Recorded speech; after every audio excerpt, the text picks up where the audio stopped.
अस्सलाम वालेकुम व्यूअर्स। आज हम बनाने जा रहे हैं बहुत ही मज़ेदार गोभी गोश्त की रेसिपी। तो चलते हैं इसके इंग्रेडिएंट्स की तरफ।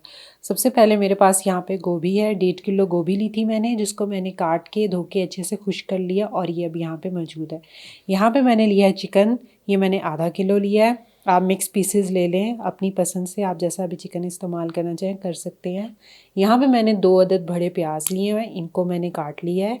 नमक मेरे पास हस्बे ज़ायका है, यहाँ पे मैंने 1 खाने का चम्मच लिया है। हल्दी मैंने 1 खाने का चम्मच लिया है। 1 खाने का चम्मच मैंने कुटी हुई लाल मिर्च ली है। 1.5 खाने का चम्मच मैंने यहाँ पे पिसा हुआ ज़ीरा लिया है। 1 खाने का चम्मच पिसा हुआ सूखा धनिया लिया है। 3 खाने के चम्मच मैंने यहाँ पे टमाटो पेस्ट लिया है, आप टमाटर भी इस्तेमाल कर सकते हैं, आपकी चॉइस है। यहाँ पे मैंने सब्ज़ मिर्चों का पेस्ट लिया है, ये मेरे पास तकरीबन 5 खाने के चम्मच हैं। यहाँ पे मैंने एक टुकड़ा इतने साइज़ का अदरक का बिल्कुल बारीक काट लिया है चंक्स की सूरत में, तो अगर आप ऐसे काटेंगे ये गोभी में अच्छा लगेगा। यहाँ पे मैंने बिल्कुल बारीक ग्रेट कर लिया हुआ है लहसुन, ये मैंने 2 खाने का चम्मच लिया है। तो चलते हैं अपने नेक्स्ट स्टेप की तरफ। अच्छा जी व्यूवर्स, यहाँ पे मैंने एक कढ़ाई रखी है, इसको मैंने अच्छे से गर्म होने रख दिया है। फ्लेम मेरा मीडियम टू लो है। तो मैं इसमें 1 प्याली ऑयल डाला है मैंने, इसको मैं अच्छे से गर्म कर लूँगी। ऑयल डालें, घी डालें, आपकी मर्ज़ी है। ऑयल गर्म हो चुका है, अब मैं इसमें प्याज डालूँगी।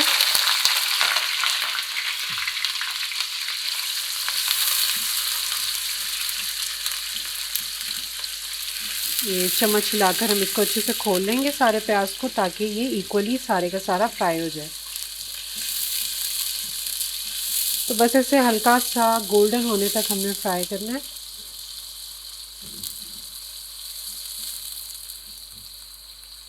यहाँ पे ये हल्का हल्का गोल्डन हो चुका है, आप देख सकते हैं।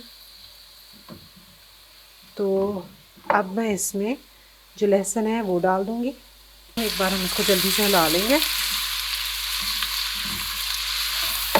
साथ ही टमाटो पेस्ट डाल दूँगी। सूखा धनिया पाउडर जाएगा, हल्दी जाएगी, कुटी हुई लाल मिर्च जाएगी, ज़ीरा जाएगा और सबसे एंड पे हम इसमें डाल देंगे नमक। अब हम इसको अच्छे से मिक्स कर लेंगे।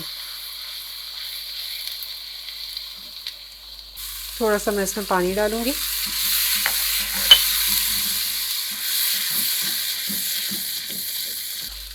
अच्छा जी, अब हम इसमें चिकन डाल देंगे।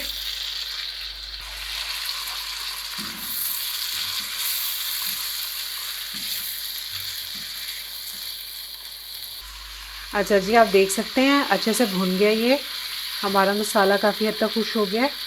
तो मैं इसमें थोड़ा सा पानी डालूँगी, क्योंकि चिकन अपना पानी भी छोड़ता है, तो अंदाज़े से ही पानी डाला है मैंने, तकरीबन 1 प्याला। इसको मैं अच्छे से मिक्स कर लूँगी और दरमियानी आंच पे मैं इसको पकने के लिए छोड़ दूँगी। तो मैं अभी इसके ऊपर ढक्कन दे दूँगी और मैं 10 मिनट के बाद इसको चेक करूँगी। अच्छा जी, 10 मिनट गुजर चुके हैं, तो अब हम ढक्कन हटा देंगे। एक बार इसको मिक्स कर लूँगी मैं अच्छे से। तो हमारा मसाला अच्छे से भुन चुका है, चिकन भी गल गया है। अब इसमें जो अदरक थी मैं उसको डाल दूँगी। सब्ज़ मिर्च जाएगी इसमें और हम इसको अच्छे से मिक्स कर लेंगे। लास्ट में डालने का जो रीज़न था वो ये था, ये दोनों चीज़ें, कि इनका ना कच्चा पक्का सा टेस्ट बहुत अच्छा आता है गोभी में। तो ये टिप है अच्छी और मज़ेदार गोभी बनाने की, कि आप लास्ट में ये चीज़ें डालें। और अगर आपको गोभी खाने से कोई इशू होता है, यानी कि आप हज़म नहीं कर पाते गोभी को, तो आप इसमें थोड़ी सी अजवाइन, तकरीबन 2 चुटकी अजवाइन डाल सकते हैं इस पॉइंट पे। तो उससे आपको गोभी खा के कोई प्रॉब्लम भी नहीं होगी। तो इसको मैंने मिक्स कर दिया, अब मैं इसमें गोभी डाल दूँगी।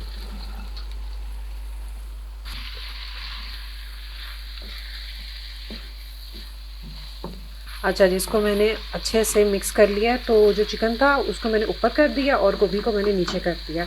तो अब हम इसके ऊपर ढक्कन देकर इसको हल्की आंच पे बिल्कुल 20 मिनट तक पकाएंगे। इसमें आपने पानी बिल्कुल शामिल नहीं करना है, गोभी अपना पानी छोड़ेगी, उसी में पक जाएगा।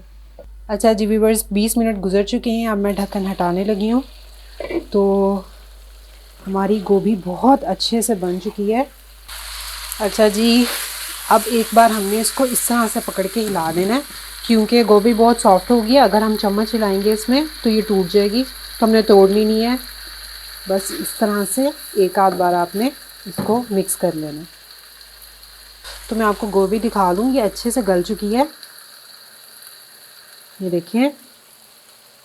अब हम इसके ऊपर थोड़ा सा धनिया गार्निश करेंगे और इसको मैं डिश आउट करूँगी।